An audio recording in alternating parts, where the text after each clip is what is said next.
Hello everyone, welcome back to my channel. If this is your first time, welcome. If it's not, thank you for watching again. This week I decided to draw 200 hands. I had initially wanted to do 300 and that was just because my favorite number is 3. But mainly I wanted to draw 200 or 300 hands because I'm currently, if you're not familiar with why I started my channel in the first place, I'm documenting myself working on my character design portfolio, and I know I needed to gain more confidence drawing hands. It was taking up a little too much time while I was working with character design because I haven't put in the time to really practice hands. So yeah, I don't want it to take up like 2 hours to draw hands for a character. So I'm more of the person that tends to be like, let's get this over with because I'm tired of not knowing. So that's why I was like, let's just draw 200 hands in 2 days because let's get over it. So yes, I wanted more confidence. So the best way to gain that confidence that has worked for me in the past is just to throw myself into a situation that will gain that confidence through the practice of it. In the past, it was with portraits, and it gave me the confidence to add color value to faces and also know how to study a person's face. So yeah, same concept. I wanted to do that with hands, and I know it's worked a lot of wonders for a lot of people, but usually they do 100. So I was like, what would happen if I did just a bit more? Because at the end of 100, I'm sure it helps you gain confidence, but I wanted to be more of like a resource now that like I'm able to draw out of memory a little bit more, and also obviously I always use references, but I did want it to be more of a like just a skill that's ingrained in my head now. And I knew that the end of this would be worth it because it's all skills that I need for fundamentally making good character design. I want to gain the skill of making them look organic, and that involves hands and later on feet and gestures. I want to get all of it in. But anyway, this is for hand drawings. So I used 2 markers. I used one to help me, to kind of guide me into drawing hands. So I was laying down either a color block, or I would just kind of scumble the shape of it and then go back in there and color block darker areas, and then when I was sure of where the hand was supposed to be, I would outline it. That was how I had intended to do this, so that's why there's 2 markers. So this is what I found. My first day, it did start off kind of stiff because one, I'm recording it, so it's like, oh my god, I'm recording something that I'm studying, but it's okay. So it was kind of stiff. I did start off making like 6 hands beforehand just so that I could like loosen up. The first maybe 10-20 hands were kind of stiff. So that's why a lot of the scumbling that you see was going on, because I was just trying to see if I could get the general shape. And if I could get the general shape, I would outline it. So that's how I was starting off. So a lot of scumbling and color blocking on day 1. However, towards the end of day 1, it was less, I don't want to say less scumbling and color blocking, it was just more precise color blocking and scumbling, like exactly where I needed it most. It wasn't just scumble underneath the whole hand. So yeah, it got more like useful and more precise towards the end. So I did notice a bit more confidence. Now, on day 2,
Day 2, I realized it was just like, okay, it's just another day of hands. So I think I started off really, I don't want to say really confident, but like really comfortable already, because this is something that even before I decided to do the 200 hands, I had been already kind of practicing hands. And then that first day was 100 hands. So this day I was just like, you know what, it's just more hands.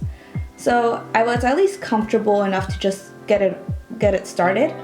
I did also notice though that on the second set of 100 hands, it was like I was using the second or the first color a lot less.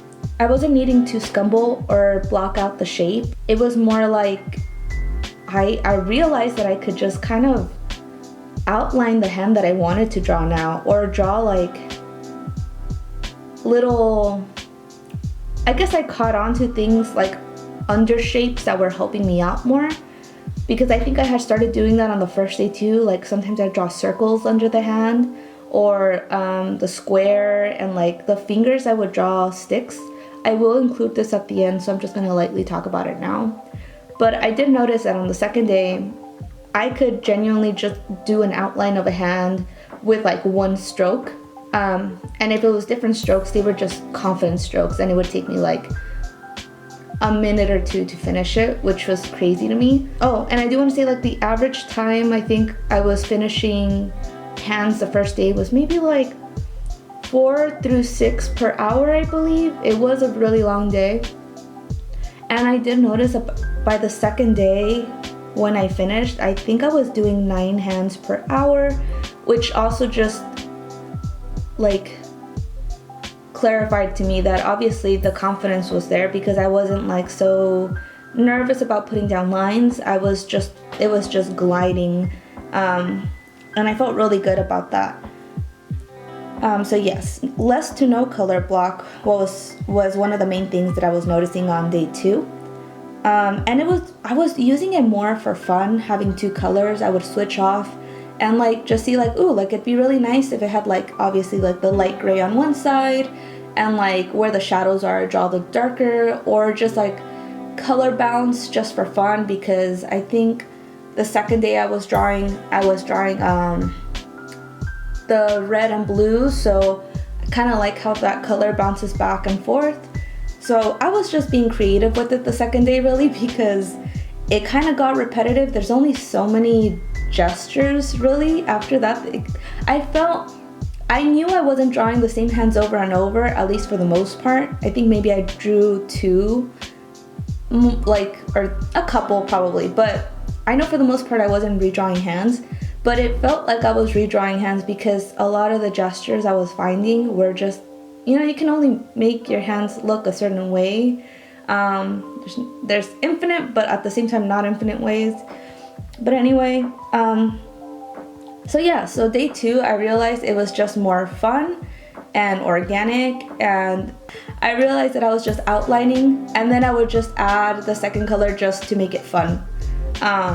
And I'm really, really happy about that, because this is exactly why I wanted to practice this. I wanted to gain that confidence and just have fun with drawing hands and not make it last like 3 hours, right? But it did take a lot of time. Would I suggest this to anyone else that either wants to go into character design or just practice hands? Yes, I definitely think it's worth it.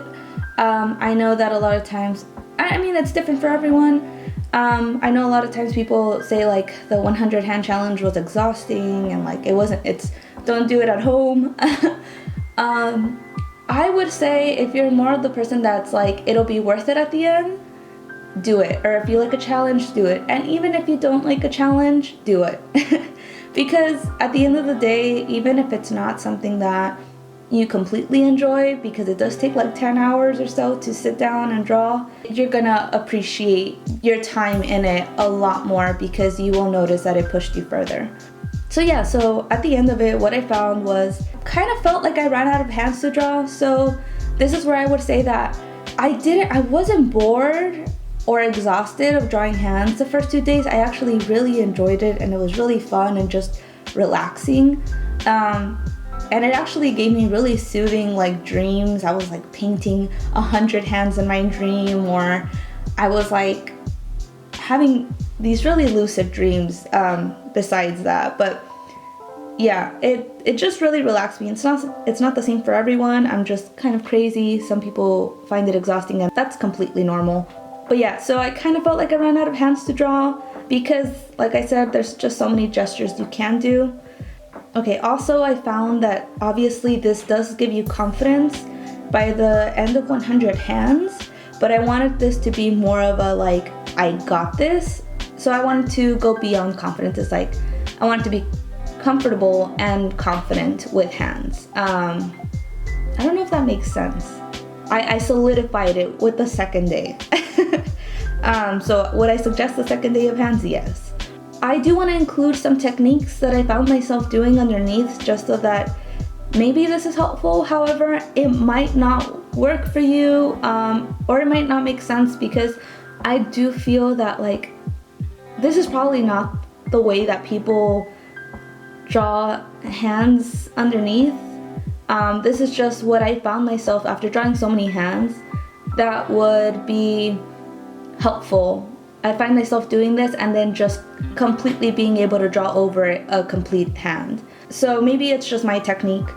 This is why I would completely suggest to do it yourself, because you will just get faster and faster and maybe develop your own ways to draw the skeleton of the hand that works for you. So yes, I will include it just in case it's helpful to anyone. But all in all, I really enjoyed it. If you've tried this challenge, please let me know how you felt about it and what you learned and if it was worth it to you, because I definitely saw the value in it. And yeah, thank you for checking out my video, and I hope you all keep drawing and improving your skills because there's always more to learn, and see you all next week.